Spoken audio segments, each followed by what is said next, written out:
Mr. Spaceman, won't you please take me along for a ride? Hi there, thrill seekers. That was a little snip of my rendition of the Byrds song Mr. Spaceman, on which I used the B bender, the B and G bender that I just installed on my Telecaster. If you follow me on Instagram, you might have seen pictures of that, so I finally put them into use. Hi, I'm interjecting from the future here because Brad of the past forgot to do this. Some people pointed out some mistakes I'd made in my previous video, and I'd like to mention them. Nichiren, the founder of the Nichiren sect of Buddhism, did not claim to be Maitreya. I heard that a long time ago from somebody who I, at the time, well, even now, consider to be somebody who's well-versed in various forms of Buddhism. I don't know if he got it wrong or if I misconstrued what he said. But Nichiren didn't claim to be Maitreya, although some of his followers later on claimed him to be a sort of next Buddha, which would be Maitreya, although I don't know if they actually identify that with Maitreya. It all gets very technical, and I personally don't care. And also, somebody pointed out in the comments that Nichiren thought all Zen monks should be beheaded. So I actually don't care if I get some stuff about Nichiren wrong, because he was obviously kind of a dingbat. So... Sorry, Nichiren followers. The other thing I got wrong was I showed a picture of Madame Blavatsky and Henry Olcott, and I said Henry Olcott was C.W. Ledbetter. And here's a picture of Blavatsky and Olcott, and okay, so now you see, and then here's a picture of Krishnamurti as a young person with C.W. Ledbetter and Annie Besant, they were sort of the successors of Blavatsky and Olcott. And if you look at the two, Olcott and Leadbeater, sorry, I keep saying Ledbetter, you might be able to figure out why I got the two confused. Anyway, there you go. Okay, now back to the video in progress. All right, not all of you like those music videos, and that's kind of what I wanted to talk about, because I find the whole thing a bit amusing and a bit, I don't know, I just thought I'd address it because, you know, I think there's a kind of a lesson maybe in this. As you know, some people are leaving nasty comments about, here's one of my favorites, recent nasty comments about my music videos. Isn't this beginning video with a decent guitar playing but bad singing a sign of your ego? After all, most people just want to see the Zen content and aren't interested in your music. By not caring and just giving it to them anyway, whether they want it or not, isn't that just ego? And I told him if he didn't want to watch it, he didn't have to watch it. He could watch something else or he could skip through it. Easy peasy. Problem solved. And I don't know why, but I'm getting a slew of negative comments about the music portions of my videos recently. And I'm just finding it like, what? I mean, on the one hand, anybody who would make a comment like that has to be kind of a sad person, like a person who's really doesn't have a life or finds enjoyment in cutting somebody down, which I think is, you know, a sad thing, and maybe we'd want to avoid if we were practicing something like Zen. Do I have like I have a little thing on my shirt. And sometimes I engage with these numbskulls, but you know, it's usually kind of pathetic, and I tell them to go away. That's what my usual point is. So I thought I'd tell you a few things here. And one of them is, what is the reason I'm doing these music videos? This is a little bit of TMI. This is a little bit of like, you know, TMI, too much information stuff, but I'll do it anyway. My mother, God rest her soul, died of Huntington's disease. And Huntington's disease is probably, I don't know, it's really hard to think of a worse disease to die from. I mean, even the really famous diseases, the ones you're popping up in your head right now, when you hear that, go look up Huntington's disease and tell me if you think that one might possibly be even worse. And my mother's symptoms went on for decades, just a slow deterioration of the ability to voluntarily control one's own muscles. That's basically what the disease does to you. You just lose the ability to make your fingers and toes and eyes and tongue do what you want them to do. And eventually you die because you can't do anything anymore. And that's what happened to my mom. And the disease is a genetic disease, so when I was born with a 50% chance of developing that. Ha ha ha! Isn't that nice? This is something I first really became conscious of when I was a teenager, because two of my mom's sisters were already starting to manifest symptoms of it, and they eventually died before my mom did. And so, yeah, it not only worried me for my mother, it worried me for myself. And one of the things that sort of pushed me into doing music, I think I was already interested in doing music before I really became conscious of the Huntington's disease thing. But what really sort of spurred me on to try to get better and to try to work hard at it was because it has to do with fine muscular coordination. I'm showing you my fingers because you have to be very dexterous with your fingers to play even, as well as I do, which I'm not making any claims that my guitar playing and bass playing is stellar, but it's good. It's good. It's in fact very good. I'm sorry if you don't like me saying that myself. I may not be a genius guitar and bass player, but I am a very good guitar and bass player. And I'm 60 years old this year. So, yeah, a lot of people don't guess that. A lot of people think I'm like 35 or something. But no, I'm twice that, or not quite twice that. But anyway, I'm 60. By the time my mom was my age, her symptoms were quite pronounced. I don't think she was fully bedridden by the time she was 60, but by the time she was 63 or so, she wasn't really even getting out of bed very much. And she died, I think she was 65 when she died, maybe 64. Yeah, maybe 65. Anyway, 5 years older than I am now. That's the point. So one of the reasons that I kept on doing music was to keep an eye on where I was at. Because I figured if I was going to develop this thing, one of the first places it would probably manifest would be in my ability to play guitar. So I've always kept up a regimen of practice. And a few years ago, I decided to even step that up a bit and get more into it and try to challenge myself with more difficult things. And as those of you who are longtime viewers probably have figured out by now, that's about the time I started sharing them on this video channel. I noticed that a lot of YouTubers had like a theme song. If you go on YouTube, you'll see a lot of YouTube videos that start off with like a little opening credit sequence and a theme song.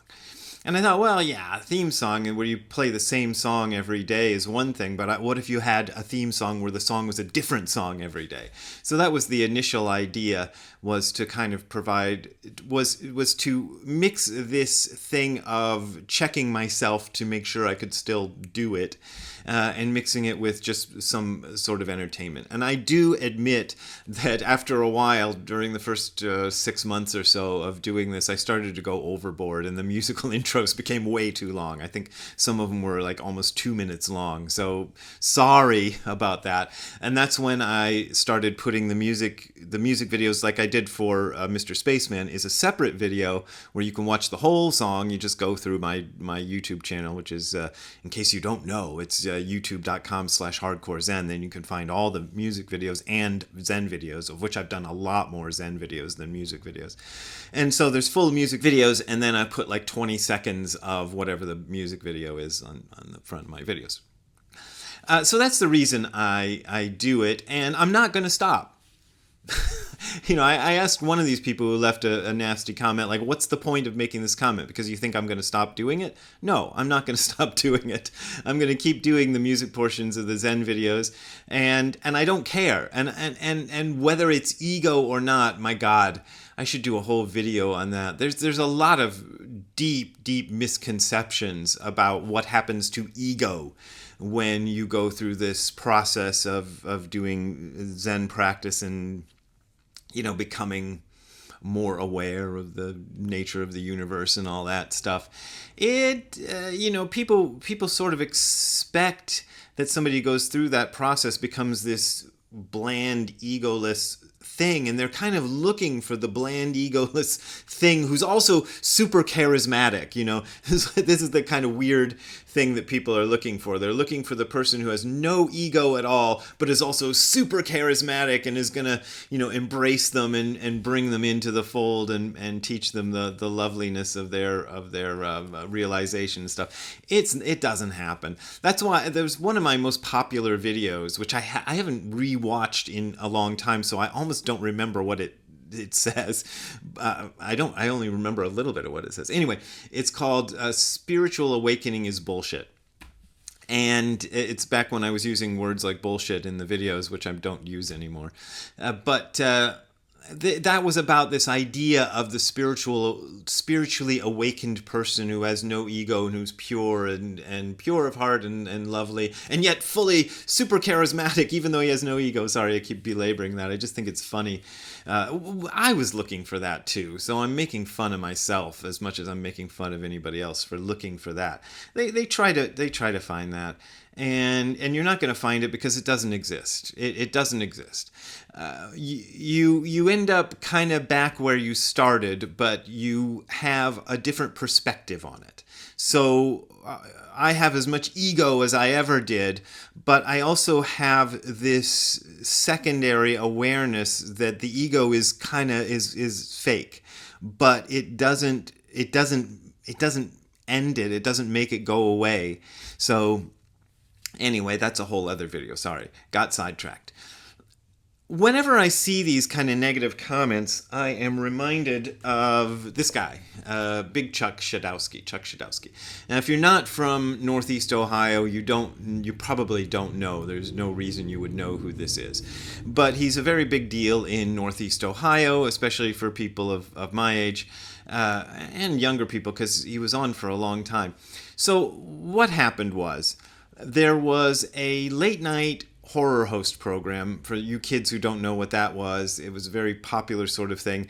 A lot of TV stations would show bad old science fiction and horror movies late at night, and they would have a guy who would be dressed up in kind of a weird costume, and he'd come on during the commercial breaks and be like, "Hey kids, scary movie tonight," and all this stuff. So Channel 8 in Cleveland in the early 60s hired a guy named Ernie Anderson to be their late night horror movie host, and he was a character called Ghoulardi. I was going to say he created, I don't know, I think somebody else came up with the character Ghoulardi, but what Ernie Anderson did with it was his own thing. So he didn't exactly create Ghoulardi, but he made it what it was. And what it was he was very honest and forthright with the viewers at a time when media wasn't like that. Ghoulardi plays nothing but poker. See, what you do in poker, you get a girl and you poke her. So somebody like Ernie Anderson coming along today, nobody would really, in the days of, the loudmouth people on the internet and whatnot, and even TV before that, into the 80s and 90s, you wouldn't bat an eye at Ernie Anderson's Ghoulardi character now, but in the early 60s it was revolutionary, and a lot of people, it meant a lot to a lot of people. I didn't even see Ghoulardi, and it affected me, so it was a big deal. But Ghoulardi, Ernie Anderson, left Cleveland for greener pastures, and he went to Los Angeles and became the top audio announcer in the world, and was making literally millions of dollars just with voiceover work. And he was very happy, and he had a son. I think he had a few sons, but one of them was Paul Thomas Anderson, who's now a famous film director. So, after Ernie left the show, he left it in the hands of his friend Big Chuck Shadowski. And Big Chuck Shadowski was not the same kind of guy. as Ernie Anderson, and the show was a lot sort of quieter. It still was very funny. In fact, it might have even been legitimately funnier than Ernie Anderson's Ghoulardi, because Ghoulardi was more of a character, but Big Chuck had more of a sense of comedy, of actually doing comedy. But it was a whole different tone. The show was very, nice. He had a partner, was named Bob Wells, who went by Houlihan, and then Houlihan left, and he was replaced by a very short gentleman named Little John Rinaldi. So it was a Big Chuck and Little John show.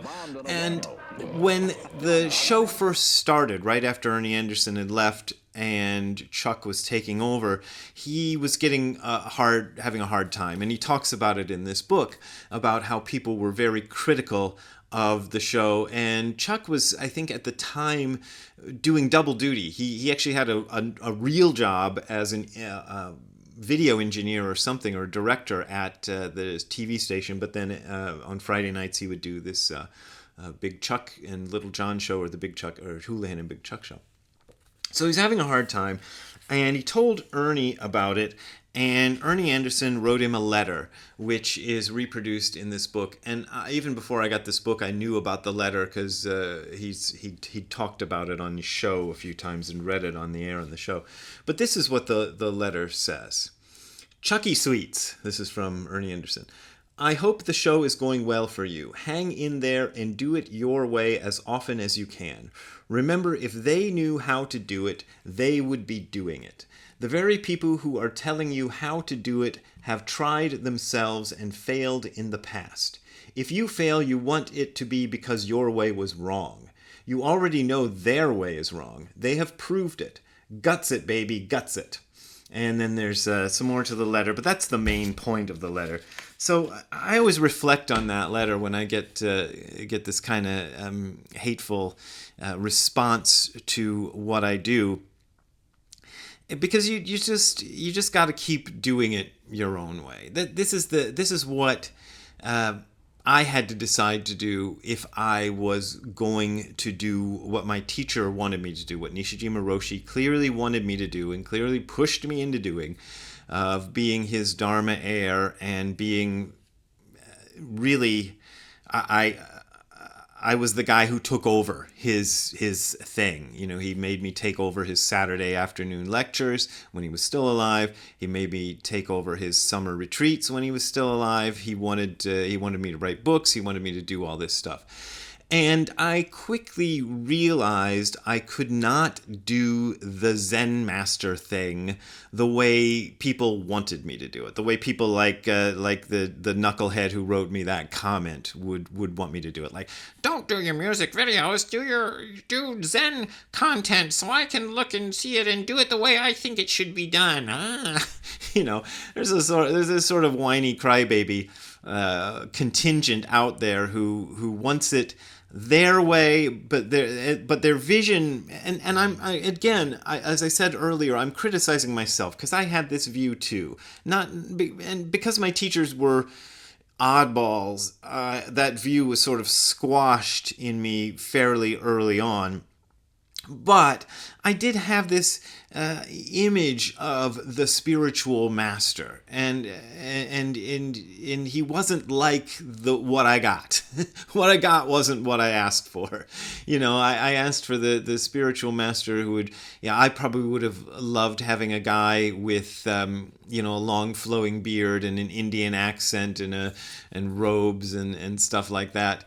But I didn't get it. I got a little short, skinny guy from Ohio, and then I got a Japanese Zen master who kind of looked like a Zen master but didn't act like one usually thinks of Zen masters acting. He wasn't all peace and love and hearts and flowers and stuff. He was a very cantankerous kind of contrarian fellow, also politically very conservative, which I was not used to, coming from America, where Zen is totally on the left. And in fact, these days, I don't think a lot of American Zen people know the difference between their left-wing politics and Zen itself, which is, again, another video, but it's a big problem, I think.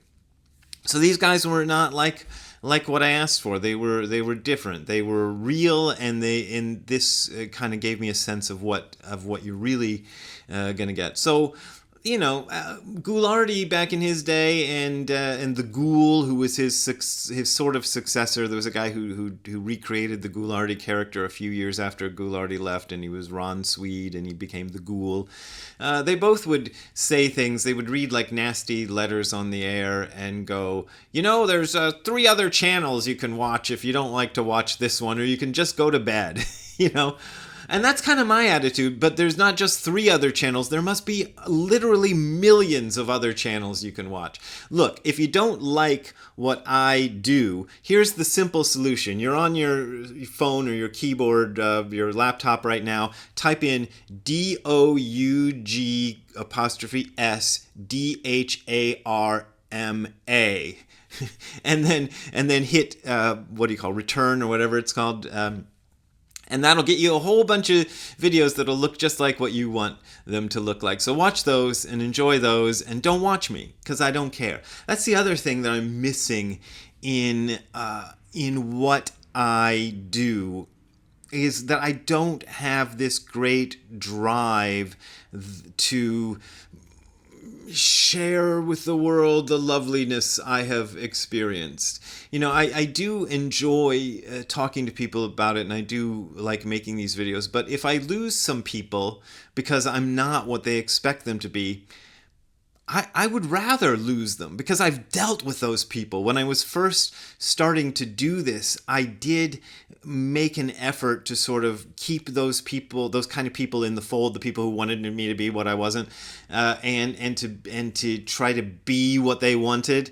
But that was stupid, because it wasn't helping them, and it certainly wasn't helping me, because I quickly realized I couldn't do it. So if you don't like it, don't watch. If you've watched this far, you must like it, so I'm not talking to you. And by the way, the thing at the beginning of my previous video, that was a joke. I've also realized there's a lot of people who can't figure that out. Like, I don't say it's the most amazing joke ever made, but putting a music video at the beginning of the video with a voiceover saying, "You people who watch the music videos are the only viewers I actually care about," when the only people who would watch that would be the people who don't skip over the music videos. See, that's a joke, because they would hear it, so you can't even tell if I'm being sincere or not, because the only people who would hear it would be the people who actually watch. It's a joke. So anyway, I do care about all my viewers to a certain extent, but the people who write content like I just described, I mean, I care about them as human beings, I suppose, to a certain extent, but I don't need viewers like that. I don't want them. I don't care about them as far as being my viewers, and I'm not gonna try to be what they want me to be, because that wouldn't be good. It's not just an ego thing, as my commenter said. It wouldn't be good for you out there to have a dishonest person teaching you. I'm not teaching anybody through these videos. I'm just providing entertainment. But some of you end up coming to my retreats and things, so some of you have actually, maybe learned something in those contexts. But it doesn't do you any good to follow a phony. And so I'm not going to be the phony for you. So sorry, go look for a phony, and then you'll be happy. That'll be great. So that's all I wanted to say. At the end of the video, like I always do, I'm going to put my link for donations, which is hardcorezen.info/donate. That is hardcorezen.info/donate. That's where you can find links to my PayPal and Patreon accounts, and those are my main ways of making a living. So I appreciate your support, but you don't got to support me if you don't want to support me. All right, we will see you later. Have a good time all the time. Bye. Hey, Ziggy Zigman, what do you think of the music videos? Sometimes you're even in them, aren't you? Yeah, you don't mind them. All right, I'm going to go edit the video. We'll talk to you later.